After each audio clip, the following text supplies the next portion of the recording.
What's good? Welcome to Chatterbox Bearcats, everyone. Live edition during the offseason. We go live after every single game or whenever news breaks. And news broke today. Baba Miller. When I kept getting Baba texts in all capital, I figured it had something to do with the stock. I thought Alibaba was going to the moon. And I'm like, how does everyone know that I have shares in Baba? No, it's Baba Miller from Florida Atlantic. Houdini's going to run through some of the numbers that he brings to the table. But I'll tell you this. He brings positional size to UC, 6'11", can defend many positions to the point where he can get a sniff at the NBA if he can really figure out a consistent shot and tighten up his handles just ever so slightly. 6'11", smooth, hit it 34% from three, is a true power forward. And now the Cincinnati Bearcats are in a precarious position where they could play 6'11" and 7'1" on the floor at the same time and stretch the floor. I mean, the two of them combined had over 63s last season. What's up, Houdini? I'm feeling good. Wes Miller has done it again. Wes Miller has done it again. He's back in. He is undefeated in the offseason, man. He's the 72 Dolphins in the offseason. My dog's even going nuts in the background. He's so fired up. Yeah, dude. I mean, look, we didn't have a 4. We didn't have a true 4. I didn't think we had, there was obviously smoke with this like a month ago, and then he said he was going back to FAU. And then out of nowhere, the last couple of days, it started picking up steam. Followed Day Thomas on Instagram. Boom, he commits. Now we have a true 4. Like you said, he's huge, man. And he's a legit 6'11". They measured him barefoot at the G League camp.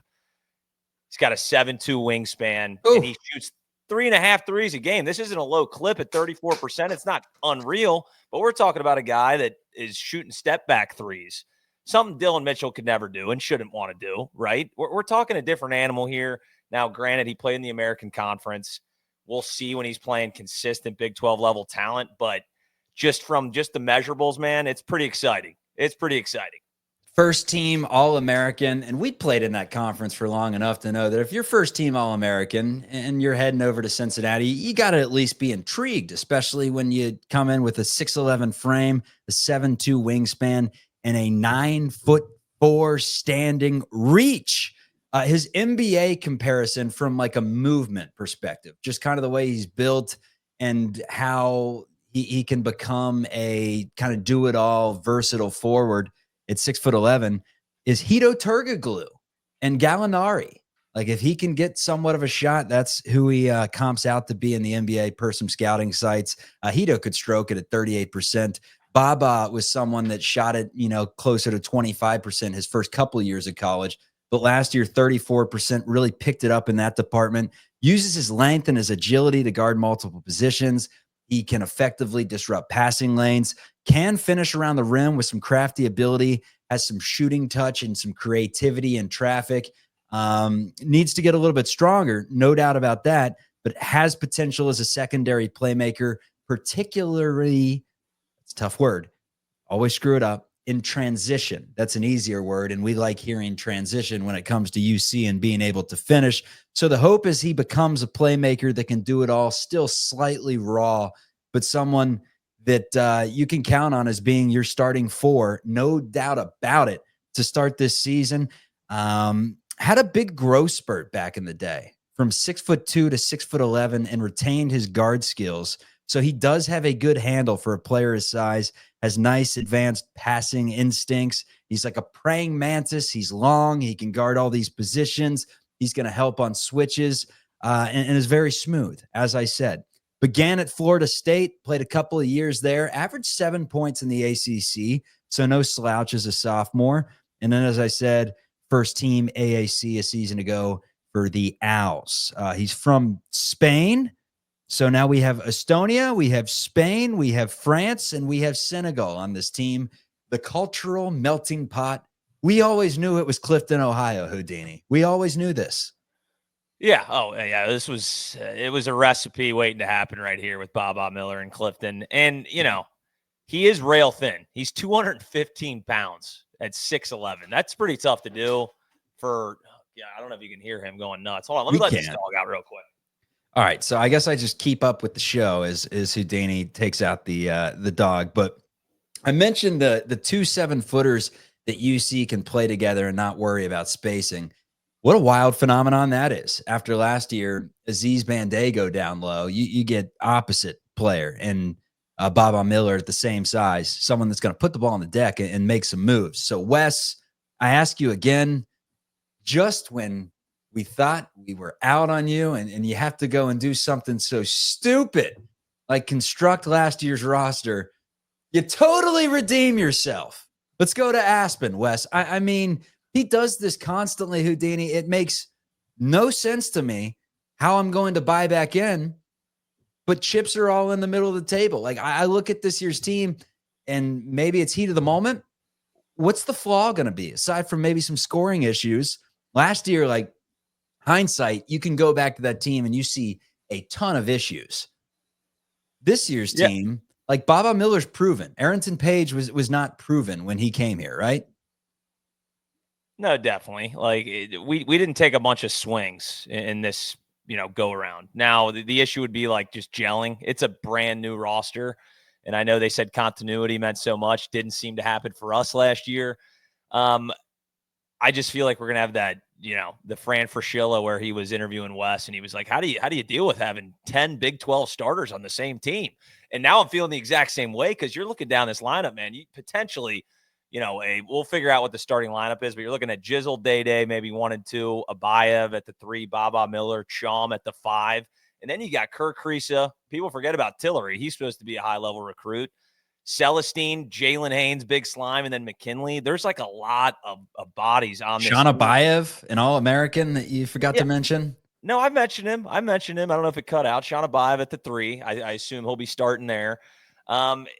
It doesn't seem like a ton of holes. And, if we're going to be really small up front with Day Thomas and Jizzle James, if you want to put Kirk Kriisa in there, if we're going to be tiny there, you might as well get huge down low with Baba Miller, Chom, and then, we got some husky fella and Jalen Haynes too. We got a little meat on their bones. Because like I said, Baba being 215 pounds, I mean, Aziz was 235. So, and he was getting blown over by somebody sneezing too much in the front row. So that's the one issue there that you have there. But Chom is a grown-ass man, and so is Jalen Haynes. So we'll see who's going to kind of be like that backup 5. I guess maybe Jalen Haynes, McKinley in there. That's like the one spot that, the backup 4 and 5 position that maybe we're a little bit thin on, but you got to love what last year we didn't even have a starting 4, so. Well, I mean, people were pissed that Dylan Mitchell was leaving, man. Don't forget. I'll take Baba over Dylan Mitchell. I think in a vacuum with what this team needs, I think I'd take Baba Miller over Dylan Mitchell. And it's funny because they both kind of had the from us, at least, the scouting report from us, they both had the same NBA potential if they could figure out the same thing, right? Like Dylan Mitchell has the ability to be a playmaker. He's huge. He's athletic. He's long. Baba's bigger than he is. But the difference is Baba Miller can at least put the ball in the basket at a respectable clip. Dylan Mitchell can't do any of that, right? The free throw numbers with Dylan Mitchell, it was 30%, something along that line. Baba, it's 55, he may be pushing 60. It's not great in that regard. But if 34, 35% from 3 is not a fluke, and he can even tick that up a notch to like 36 this season, I mean, that's dangerous. One, I'm going down the list. Is there any way, and I doubt, I mean, he's at Florida Atlantic. He's playing the 4 last season. Is there any way with his positional defensive abilities, his lack of positional guarding, to where he can kind of guard like 1 through 5? He's so quick and long. Is there any way that he could play some 3 with Haynes and Chom on the floor at the same time, or is that just an insane? The Twin Towers a couple years ago, insane. How about 3 of them? Hey, man, I don't hate it. I don't hate the idea. We could float that out there and see if it works. I'm sure Wes will be mixing up lineups depending on who we're playing, of course. If you just want to be gigantic out there and throw him at the 3, I mean, he'd be the tallest 3 in the country. I'll tell you that much. And just to give him a little bit of credit, Chuck, last year he shot 64% from the line. So a little bit better than 55. And you just saw the progression, though. Like freshman year, he shot 30%. That sounds more like a UC Bearcat. Sophomore year, 55, and then got up to 64. So if I'm doing the math here, looking at the trends, I'm seeing 70 plus maybe, because that would be huge. And like you said, I mean, guys that are deep in the weeds of the NBA draft, they're listing him, in that bottom tier guys to watch out for because he has the measurables, almost kind of like a Dylan Mitchell almost, where it's like if he can figure it out, but he already has shown that he can actually stretch the floor, and Dylan Mitchell just is not that. Yeah, Baba Miller has at least the potential to get better in that regard. Dylan Mitchell was just he's energy, and if he's going to make it to the league, it's going to be because of defense, and he's going to have to learn some back to the basket moves and work on his pull-up game, but it's never going to be consistently from three, right? Baba Miller projects as someone that could maybe get to the point where he's like a respectable three-point shooter because he shoots volume. I mean, you go through the game logs a season ago. By the way, the numbers for Florida Atlantic, he averaged 11, 7, a couple of assists, 48% from the floor, 34% from three in his 34 games a season ago. But you go through the numbers and shot as much as 7 in a game, went 3 of 7 from 3 against South Florida. Like Dylan Mitchell's not taking 7 threes in a game ever. Shot 6 against Central Florida, hit a couple of them, went 5 of 6 from 3 against Florida Gulf Coast in a game where he scored 25. That was his season high. So has the ability to hit 5 3-pointers in a game if you leave him open. He hit 4 in a game against Memphis. Scratch that, hit 5 in a game against Memphis last season. So he has the ability to knock down some 3-point shots.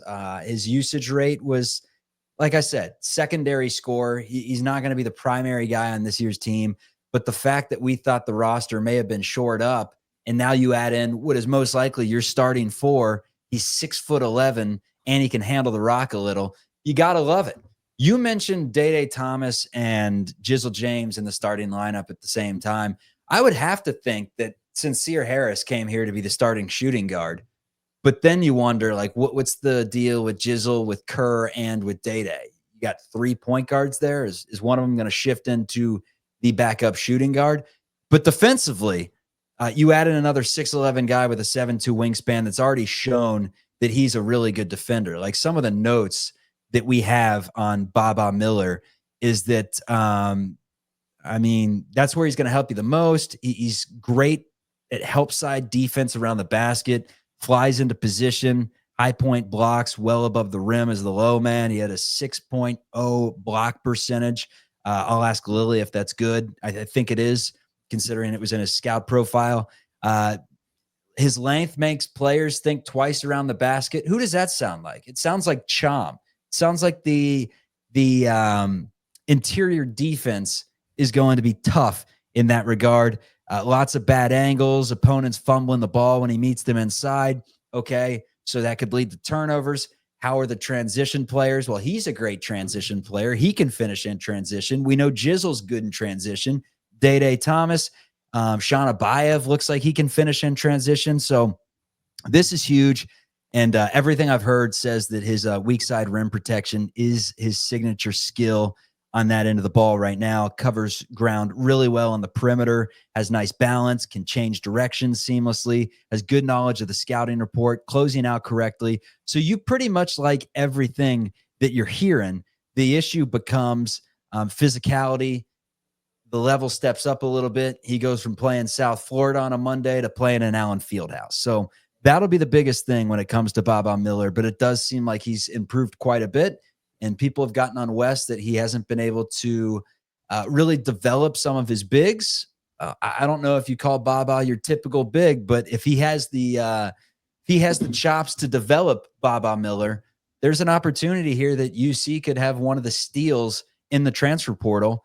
Measurables don't grow on trees, man, but measurables are also terrifying because we've gotten burnt by measurables quite a bit. Well, just the simple fact that you got Shawm sitting there at the center position, and then Baba Miller, who is extremely lengthy and great from everything that we've seen, block percentage, things like that. It's going to be very hard for teams to score at the rim, man. Our defense, and you throw Sincere Harris, an all Big 12 defender, in the mix too. This defense is going to be strong. We'll see where the offense comes from, but it's nice to start with, hey, this defense is going to be very, very difficult to score from. And Wes Miller's got no excuse now. I mean, we're probably going to be a top 25 preseason team. I don't know how you can look at this roster and say no. I kind of hate the idea. We saw how that turned out last year. But Wes Miller has no excuse. Like now it's really time to find out, can you coach a team that every other coach in the country would probably love to have from a roster construction standpoint, went out and got almost everything you really wanted. Obviously, Abayev is the wild card here as far as, is he going to be able to shoot the ball like we hope he can and score like we hope we can? Because we don't have like that go-to wing player. It's really the Jizzle James is kind of the primary offensive guy from everything we're looking at as far as this roster is concerned. But no excuse for Wes, man. Time is up. Let's see what he can do. Baba Miller can be your go-to wing player. I mean, that's what he does, man. That is what he does. Auburn had some guys like that this season that were like 6'9", 6'10", that could put the ball on the deck a little bit. So maybe Wes is taking a little page out of his old friend Bruce Pearl's book. Who knows? Corey Evans. This is Corey Evans. This has Corey Evans. Corey Evans. It has Corey Evans all over it. That's what makes me so confident, man, about this roster, because you mentioned that it feels a lot like an extension of last season, and that there's so many good players, but who are the great players? Who are the ones who's going to be the alpha? Who are you going to put the ball in their hands at the end of the game? Who is going to be a reliable scorer at all times? But last year, I think you throw some of those players on a different team, and I think you get different results. It was clearly an issue of just not enough floor spacing, not enough shooters, no playmakers in general. And I think this year that the playmakers will develop, like a Jizzle James and Sean Abayev as maybe 1A, 1B potentially, just because of the fact that you now have 7'1", 6'11" that can hang outside the perimeter, that in Wes Miller's pick and roll offense that he loves, and he's going to love Baba in this pick and roll. Maybe the double screen. He's got 7'1" on one side, 6'11" on the other. One pick and pops, the other one rolls to the bucket. I mean, Wes is going to get creative with this entire thing.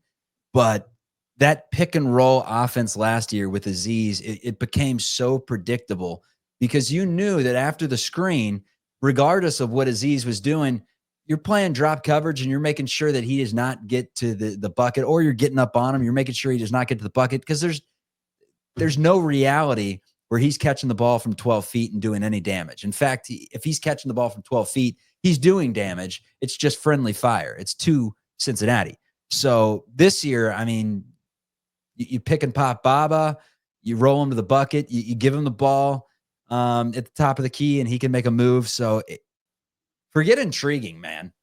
I'm excited. I mean, it truly feels like the Cats are back. How many times do I have to say this?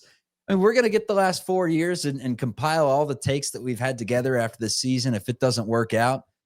But I'm finding it hard to believe. Famous last words of me on this podcast. I am finding it hard to believe that this doesn't work out, because I think you have enough. Can you hear me? I can hear you loud and clear, baby. Can the crowd hear me? That's all that matters. I'm going in and out. Uh-oh. Spectrum, damn it. Too. Even in the offseason. Did Debo bite a cord? Did you put him outside? I put him outside, but before he left, he probably went through the Ethernet cable. No, dude. I mean, think about it.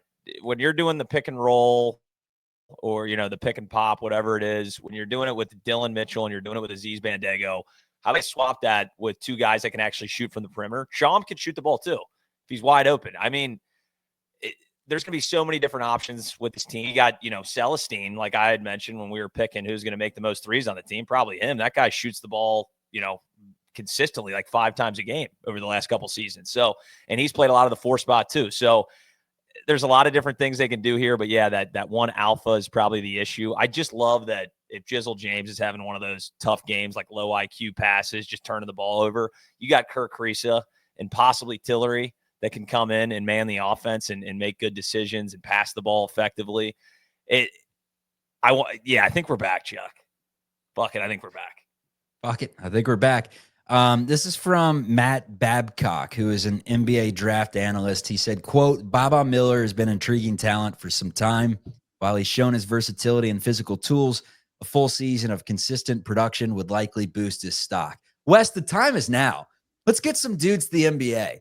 One of my favorite things in the world is going back on, what's the exact website? It's Basketball Reference, College Basketball Reference, where you can go back and look at rosters, and they got the little NBA logo next to him. And I was doing one the other day when I was doing some Minnesota Timberwolves prep, because I saw that Jaden McDaniels and Isaiah Stewart both had the NBA, obviously, next to their names, and they finished below 500. I'm thinking, how did that Washington team, and they had McDonald's All-American Quade Green, I'm like, how did they finish below 500? That is a travesty. In Washington, that's a team that's made the tournament, I think, once in like 20 years. So please, Cincinnati, don't ever make us like the Washington Huskies, where it's like, remember we had Nate Robinson and Brandon Roy 20 years ago? We don't want that. And maybe this is the year where West can get some guys to the NBA. I mean, Cham, Baba Miller, Sean Abayev, 3 dudes that realistically, and true, it's not realistically until we actually see them play, but based on everything we've heard, based on their tape against high school players in AAU and in some of these circuits, and for Baba Miller against AAC competition, and for Cham against Big 12 competition, like, these dudes have the physical attributes with big seasons to where UC could have a couple guys drafted. I mean, how fun would that be, Houdini? I've been talking about getting some guys in the NBA. Lily wants a Jazz jersey. He wants a Sean Abayev Jazz jersey. Can we please get it done, Wes and company? Just once, man. I mean, Jaylen Brown for the Celtics, he went to Cal. Cal's been terrible for forever. They've had a better program in the last 20 years than Cal, despite them being like a 5 seed the last year that Brown was there. But you go up and down, man. Devin White from Colorado. Like, come on now. Let's get someone to the league. It's mind-blowing to not have one guy in the NBA. It's like it's hard pathetic. to do. I mean, you run up and down like big programs. I mean, they got a few guys. I mean, hell, Xavier's got what? Najee Marshall. I don't know if Edmund Sumner is still in the league or not. He's probably out. Around. But yeah, it's pretty hard not to have one guy that's active in the NBA. Like, the closest thing we got right now is like Jaron Cumberland and Trey Scott playing in the G League games for the Minnesota Toasters. That's the closest thing that we got right now. So maybe, man, Cham is a guy that was already projected in many mock drafts as like a late 2nd round pick. So if he can figure it out and just elevate slightly, I think he's a lock to play in the NBA, and we'll take it even if he's here for 1 year. We'll take an NBA guy because that'd be awesome. You want to get deep into the weeds? Lily status with some of the numbers? Let's do it. Yes. So we talked about how Baba has multi-position defender written all over him, has enough speed to guard threes and the size to guard in the lane as well. So, I mean, there is some reality where you could potentially have him, Big Slime, and Cham on the floor at the same time until we see it actually in an exhibition or in a real game against Pine Bluff, because Pine Bluff or one of those teams is going to be on the schedule. Until we actually see it, and even when we do see it, we should probably take a step back based on everything we've said in the out of conference in the last few years. But it's at least an intriguing possibility of 6'11", 6'9", 7'1". 6'11" being a slasher that can also pick and pop, 6'9" being a bruiser, and Jalen Haynes that can also put it on the floor, and then 7'1" being a lob threat, a 3-point threat, and one of the best shot blockers in the country. Like, I'm salivating like I'm one of Ivan Pavlov's dogs. I mean, come on now. And then you got Celestine that you could play at the 4, Sincere Harris, if you want to go with a more defensive-minded approach, or potentially Kirk Ariza if he's planning on being a shooting guard, Jizzle, Day-Day, whoever it may be, at that 2 position. Keyshawn Tillery is a complete wild card because all indications are that he's one of the better recruits, if not the best recruit, minus Sean Abayev now at this point. But when he signed, best recruit that Wes Miller has ever landed at the University of Cincinnati. So you would have to think that a red shirt, probably isn't on the table, or at least wasn't on the table before this portal class. But now it's like, where are you going to find time for all these guys? But deep into the weeds, he shot 6.4 attempts per 100 possessions, did Baba Miller, 34%. So both his percentage and volume went up from his sophomore season, put him closer to where the median NBA forward sits from distance pre-draft. Apparently the shot looks a lot more comfortable. He looks better pulling up 8 of 14 on pull-up threes last year, which is nice to see, even if it's not going to be a part of his pro role. Did get better at the free throw line, as we mentioned, can get it done inside. He finishes above the rim as a roller and a cutter, has a strong knack for identifying gaps in the defense, getting into them for easy scoring opportunities at the basket. What does that right there tell you, Houdini? Are you thinking what I'm thinking when you hear that about his game? What are you thinking, Chuck? He's going to be a superstar. I'm thinking that zone defenses have been hell for the Cincinnati Bearcats for the longest time. I mean, that you throw a zone at UC and it's like, what do we do? What do we do? Who do we pass it to? Not in a long time have you been able to get it into the middle to a qualified decision maker who can, put his signature on the piece of paper and slam it through the bucket. That's what Baba can do. You can get it to him on the high post and he can turn, he can look at the basket, he can make a good decision. UC did not have that a season ago. They just didn't. Dylan, he wasn't that dude, man. Even from 7 feet away, you didn't feel comfortable him having the ball in his hands consistently, at least, especially against big-time opponents. So I hear that, and it's like, what a welcomed addition. Oh, yeah. Yeah, the zone's been killing us, and, a guy that loves playing against zones is Kirk Carissa. He'll shoot it from 40 feet out and really take you out of his zone if he gets hot. And yeah, we tried a couple different guys. Dylan Mitchell, we tried Dan Skillings in the center of that zone to be the playmaker, neither of which were qualified to do so, and we saw that. Baba Miller at 6'11" right there, and even a guy like Sincere Harris at 6'4", he's not a great 3-point shooter, as we know, but he can drive to the rim and he can shoot from 12 feet, right? Like he's a guy that could probably potentially be there too. And then Shanabayev as well. We'll see what he turns into, but they got a couple of options. I mean, hell, even Jalen Haynes at the top of the key, he could do damage there. Like he can put the ball in the basket from mid-range and he can get to the rim. There's some guys.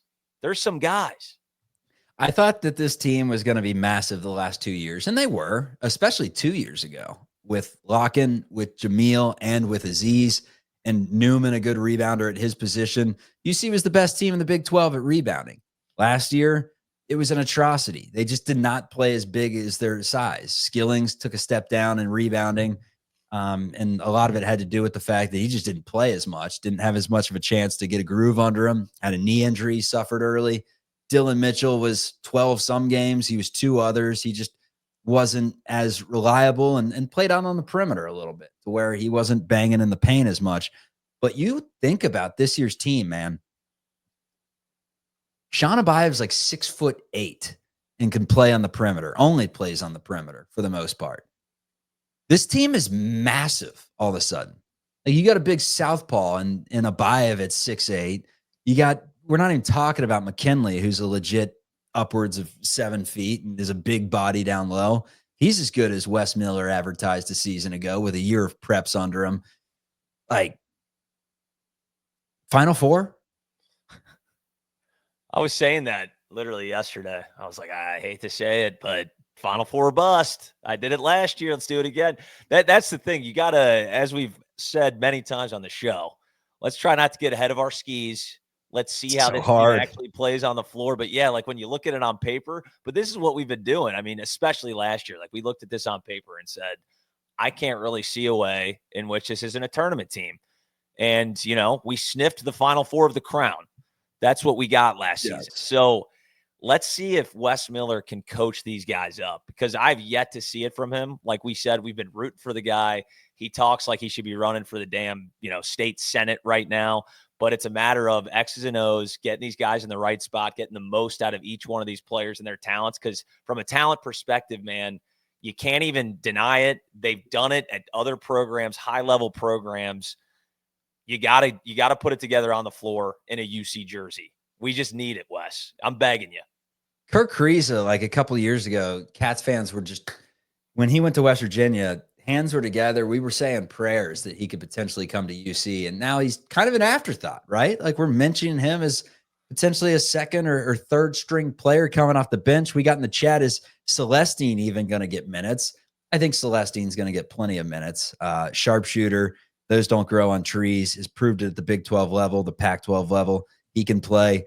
Brendan says, would not mind having Buck Harris. So forget Sincere. Mountaineer Paul told us it's Buck Harris. We know him as Buck Harris. Why it's Buck Harris? We'll figure that out as we go. I'm sure it has something to do with the fact that he's a Buck. But he says wouldn't mind having Harris start at the 3, Abayev come off the bench, let him slowly work into becoming a starter. If we've learned anything about Wes Miller, things will change. Very rarely have we seen UC teams stick with the same starting 5 the entire season. So we will see. He's also saying that Chad saying that a round of 32 loss would keep Wes's job, which I hate. He might be right. I hate that this fan base has come to settling with this. A round of 32 loss. I mean, how good did they look in the regular season? Did they sneak in as an 11 seed and take down like an upstart Temple team that didn't have a ton of big wins, but got a 6 seed in the tournament? Or are we talking this team was a 5 seed that is still kind of young when you think about it? If players are getting ready for the NBA draft, then he knows how to evaluate talent, and it completely shifts everything. What I want to know is with how much of a shambles, because no one can argue, even the administration, even the boosters that are watching this program right now, if you want to argue that the Cats weren't in shambles last year, you're delusional. You're an absolute idiot. Like, there was more booing at most of the home games last year than cheering. There was legit 5-minute segments where the microphones on these ESPN Plus broadcasts didn't pick up anything. And I could visibly hear boos. I could hear Niehaus screaming from 312. Yeah. Listen, a round of 32 loss. Like, let's remember the 2018 team that lost to Nevada. That team lost in the round of 32, folks. They finished, I think, like 7th in the AP poll. So it totally depends on the scenario, right? Like if they're a 2 seed and lose, a terrible fashion to a 7 seed on a buzzer beater, like what are we going to do, right? He did his job. It just, the coin didn't flip our way. It's going to be interesting to see if he sneaks in as like a 10 seed with this roster, what the administration does. As we know, they'll probably extend him to 2040 if that happens. But at this point, guys, let's just get to the tournament. Let's hear that March Madness music. Let's be there for Selection Sunday and not sweating. We haven't even sweat actually for the last 5 years. So even sweating would be an upgrade at this point. But with this roster, you got to be a legitimate team and maybe finish above 500 in the Big 12. That would be fantastic. We have not come even close to doing that in the West tenure. Adam, this last year killed me. I'm a longtime Cats fan, but we've been off the map for a long time. Like we said earlier with the NBA players and UC not having any in the league right now. Forget being off the map. Like, we're off the freaking globe, man. You spin the globe, you can't find UC anywhere. You can somehow find Florida Atlantic. You can't find UC anywhere. Can they change that this year? Look, dude, looking at this roster, and we mentioned that there are 3 legitimate, 2 specifically. Baba has a lot of work to do, but in Abayev and Cham, 2 legitimate NBA draft candidates, 2 legitimate first-round guys if they could play up to their potential with the measurables that Cham has, and the proof being in the pudding. Like, he proved last year that he was a damn good freshman. 7'1" guys that could stretch the floor don't grow on trees. And then Sean Abayev, man, I'm really excited to watch him play. I went with a little like Brandon Marshall, even though Lily was saying that it's more Danny Granger. Realistically, we should probably compare him to someone on like the AAU circuit, but we're going with like all-time NBA players that change franchises. I'm going James Harden, man. He's got that James Harden step back, that James Harden jab step, kind of that length to him to where he can get a shot off at any time. Like, watch 2 minutes of James Harden on YouTube, then go to Sean Abayev and watch 2 minutes of Sean Abayev and tell me you don't see it just a little bit. The big southpaws, because Harden's a big man too. Yeah, we'll see. Harden's a little beefier. Harden's got a little more gumbo in the belly than Sean Abayev. He's also 35, man. Sean Abayev is just a young man. And Sean Abayev's 6'8", James Harden's 6'5". So, like, Abayev is huge. Yeah, Harden's done some all-you-can-eat wing nights at the strip clubs down in Houston for, he probably did that for 6-7 years. So give Abayev some time. I could see it a little bit, but he's pretty scrawny, and he seems to really like to shoot jumpers, even more so than Harden. But whatever. Hey, if he's even close to James Harden, I'm ecstatic. I can't wait to see the guy play. It's probably the most anticipated freshman since Lance, right? It's got to be. Lance Stevenson is the number one recruit UC has ever had. Sean Abayev is too. So we will see Jermaine what Lawrence happens. was pretty high up there. Ooh, don't get me started on Jermaine Lawrence. Different type of talent, though. And that's like, the more that I'm living on this earth, the more I feel like I'm destined to be an NBA scout someday. Now, it may be when I'm like 80 years old and they say, time to go to bed, grandpa. Like, you've picked up all this knowledge about the game, but you're not with times anymore. But I'm starting to realize like what to look at in a tape, the importance of intangibles as compared to just like natural skill. Back in the day, I'd see like a Shaq Thomas tape playing against a bunch of, 5'5" guys that were, working 9 to 5s at the time at the local Captain D's. And, he's playing them out on the playground or whatever. And I'm taking these tapes serious. But nowadays, I'm looking at one thing with Abayev. It's how can he create with the ball in his hands? Is that going to translate to the collegiate game? His handle is not as tight as where it needs to be, but he can get a few dribbles and get into a shot, I think, anytime. For the most part, next season in the non-conference, how is it going to translate to Big 12 when, you got an all Big 12 6'7" defender that's in his face? He's not going to let you get by him, that sort of thing. We'll have to see in that regard. But he can shoot, man.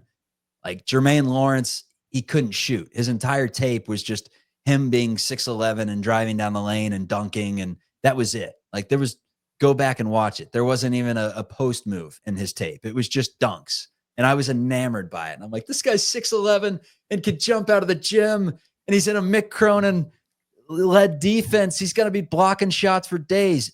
With Abayev, it's completely different. Like, he's going to be able to score. We just saw him on the same floor as Cam Boozer, as the Bonsta going to BYU, is the dude going to Baylor. I forget his last name, that almost looks like Michael Jordan, that wears the wristband on his calf. You'll hear the name this upcoming season because he's nice. I'll actually look that up. But that's what I get excited about with Sean Abayev. It's that I think his tape gives us enough to be pretty confident that he's going to be able to score at the very least pretty consistently at this level, and good enough to where I think Wes is going to leave him on the floor, even if he's not great at rebounding, even if he gets bullied a little bit on the defensive end. You got a 7'1" guy down low to pick him up, Oh, yeah. Yeah, and I'd say, like, for bigs, it's a little harder to project a lot of times, those highly touted bigs out of high school, because a lot of, like you said, a lot of the time they're just massively bigger than everyone else they're playing. It's just dunk after dunk after dunk. That was Jermaine Lawrence. Sean Abayev has played, some of the highest talent at his level, of course, in high school, and he's blowing by guys multiple times a game and hitting very difficult contested threes. That's the one thing, is decision making. There's gonna be a transition there against collegiate athletes. He's not gonna be able to just shoot those southpaw fadeaways from 30 feet. Maybe a couple a game here and there, maybe against Arkansas Pine Bluff, like you mentioned. But yeah, I'm not anticipating him to come out and average 20. I think if people think that, they're a little bit out of their minds. But if you can get him in double digit scoring, take some of that off of Jizzle James. I don't think he needs the usage rate anywhere close to what he had last season. That's a win. That's a huge win for us. Averaging 20 complete stretch, scoring 20 at a point in his freshman season. Oh, yeah. I think that's a big time possibility. I mean, when he played for Team World against Team USA in that game, he was like a last minute addition. One of the players scratched. He comes in, doesn't even practice with the team, only got like 5 minutes in the game. And within 30 seconds of playtime, there was a kick out. Buries a 28-footer, goes between the legs a few times, pulls the string over one of the boozers, bang. It was 8 points in like legit 45 seconds. So that's what I think you can expect from Sean Abayev, microwave scorer, when he gets his opportunity. $5 from Mayor Darth on the super chat. This team needs a pure point guard with this type of talent. Tillery is pure. He's also a freshman. Kirk Ariza, also a pure point guard as well. So Wes Miller's got a lot of tools in the bag. Question, which tools he going to go with? And why are all these players coming to Cincinnati after last year that was a disaster. I mentioned all the boos. It wasn't good. You would have to think that Wes Miller's in his final season if he can't figure it out. And you would think that players may be a little bit skeptical of that, especially players that could have had some other big time offers, all these guys. And Wes Miller lands, I don't think it's arguable. I think he lands his best transfer portal class yet. What do you say to that? I think top to bottom, it's the most proven for sure. Not even close. Not even close, man. I don't even know how he did it. So credit to Wes Miller, because like you said, if I'm a college kid looking to transfer, Cincinnati, based on the way that they played, like that ain't a destination I want to go to, especially if I want to get to the next level too. We got zero NBA guys. Zero NBA guys. We got cold winters. We have a streak where they haven't made the NCAA tournament in how long? We got their fans booing their players off the floor. We got an exodus of every single player from the season before, aside from Jizzle and Day-Day. So, yeah, in that regard. We have Woodies. We have Clifton, okay? It's a blocks on the shorts are sweet. And look, when this program's humming, it's a beautiful thing. We know that. It's why we started this Chatterbox Bearcats program, in addition to just being diehard fans that watch every single game. But look, I could go to downtown on the weekends and catch a game down there. But no, I'm catching it in my little bungalow and reacting live because I know the day is coming someday. I know it's coming where supply and demand, the demand is going to be through the roof because the Cats are going to be back and we're going to be talking about a statue of Wes Miller right next to the Big O. Yeah, I mean, if you can, and I think Wes Miller can do this very well, if you can show these kids the historical background of UC basketball and kind of get them fired up, because, you know, it's been a long, long time since we had, you know, the Kenyon Martin days. But I'm sure Wes Miller is one of the greatest coaches on somebody's couch in a family room, convincing their family to send their kid to UC. And the money doesn't hurt either, because he pulled on every string that he had to throw out this NIL money, because I can't believe that we were even in the consideration for Baba Miller. A lot of big schools wanted Baba Miller. I don't care who you are. You want a 6'11" stretch 4 right now. And we got him. We got Chum. We did everything we wanted in the portal, man. So let's see if he can do it. Yeah, clap it up for Wesy. Come on, Wes. Come on, Wesy. What do you say, Wesy? We'll finish the show with a little bit of negativity. And it's just we talked about all the positives of Baba Miller's game. Here are the negatives. So the things that you should be looking at this upcoming season as potentially hindering the team. And are these negatives enough to take away our claims 20 minutes ago that the Bearcats are Final Four bound? Maybe a stretch. The scout says his timing can be funky at times on defense. He'll be a hair late to certain rim rotations. He'll keep his hands down for too long. Okay, whatever. We got Chum. On the perimeter, he could improve his stance. He's a bit hunched over and narrow. Okay. I mean, the shot doctor's not doing anything with fixing shots, so you may as well teach him how to get down in the stance, right? Does have great recovery tools, but he's too content on getting beat and chasing his man down after the fact for what I imagine is the block from behind Justin Jackson staple, the Gary Clark staple that we've become accustomed to. Hey, put him on the floor at the same time as Chum. That doesn't scare me at all on his scout. Get beat. That's fine. Patrol from behind. Let Mustafa kind of affect the driver's shot to the point where he becomes slightly indecisive, catch up, swat it away, Jizzle on the run, find Abayev in the corner. Bang! I mean, it's all coming together. I had an epiphany last night, Houdini, that good news was going to come from the Cats land today. And it's Baba. It's Baba Miller. It's Baba. Also, it's Baba, man. It's Baba. Also, his lack of strength can come into play. He'll struggle to stay vertical, get dislodged out of his spots. Does lack discipline at times, can get baited off his feet, foul trouble issues. We got depth. We're okay. He's gotten better in that sense, the foul trouble. So, yeah, he's an NBA draft prospect, man. His size and smoothness do not come around often, and he adds to the greatest collegiate basketball teams names. The all-name team, Cincinnati Bearcats, maybe number one in the country. Jizzle, Day-Day, Baba, Big Slime, Mustafa, off the bench, Sincere. And Kerr is an interesting name as well. So we've got it covered, man. No James or Jasons on this team. Yeah, if Baba was a perfect player, man, he would get drafted into the NBA this year. Like, we know he's got some flaws, but for his role as a stretch four on this team, like, perfect. This is exactly what we needed. I was a little bit nervous when we thought we might be done, maybe grab an international guy that hasn't proven yet. But to be able to snag a guy like Baba Miller, oh, you gotta like it. You just gotta love it, Chuck. Wes Miller roped me back in. I swore last season. I go, no, I'm done. I'm officially out on him. And what did he do? He just roped me right back in, and here I am. So let's see what happens, man. But he did what he needed to do in the offseason. We'll put it that way. We're back. Exciting times. There are a couple scholarships available. Maybe the Cats look into some Ivy League guys, boost the GPA so we can win some postseason awards, go out and get some 6'6" guy from Penn that can, open the books, get some 4.0s and help out on no, in all sincerity, I don't think Wes Miller's landing anyone else from the portal, maybe international, or they're just good. I mean, they have enough depth at this point, plenty at the point guard position. Now, the true point guard comment that came in earlier, I think Kerr, if he's healthy, he can be that guy. And then Tillery as well. And Jizzle and Day, they played it last year. Pretty decent considering they had a 5 that and a 4 that really clogged things up in their attempts to facilitate. Got great defenders, specialty defenders, especially Suter that has some size, and Celestine, and also Abaya that has some size.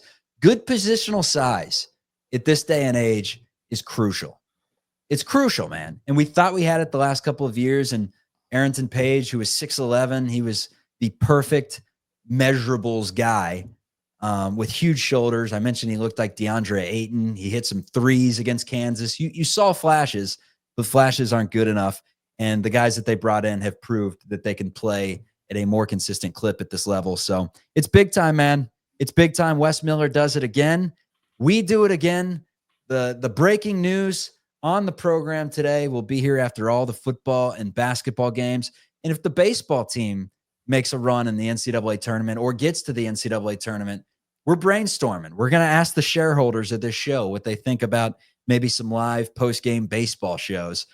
Houdini, how would you feel breaking down that, I could read the box scores, man. I could do that. I could call home runs maybe if we just want to do a play-by-play. But, yeah, other than that, I'm completely out. I'm going to be rooting for them, the Diamond Bearcats, man. We need a postseason appearance in some sport. We'll take it. You're just going to come on the air and go through every single pitch, basically the 9-inning play-by-play. Just let me tell you what, there was a 2-2 splitter at about 96 miles per hour in the third. Just sound smart, man. That's all podcasting is, man. Come out and sound smart. Yeah, I'll just do advanced analytics. I'll talk about WAR, slashing numbers, all that good stuff. And I got to start watching more Cats baseball now that they're actually going to make it looks like they're going to make it, apparently, when I'm following guys on Twitter. Hopefully they do. We'll see. Yeah, that's where we have Lily to the program. One of us will need to play traffic cop, ask him some questions, and he's been dialed in since the UNLV series. So Chatterbox Bearcats, find us on YouTube, our specific YouTube page at Chatterbox Bearcats, Instagram as well. Content coming very soon with the football season just about here, just a couple months away. And of course, any breaking news, we'll be back for these shows. And just to shoot the shit every month or so, we'll definitely be back to say what's up to everyone. Thanks for hopping into the comments. Appreciate our super chatter, Mayor Dart today. This is Chatterbox Bearcats. Houdini, be well, be safe, and don't do anything I wouldn't do. Goodbye. See ya.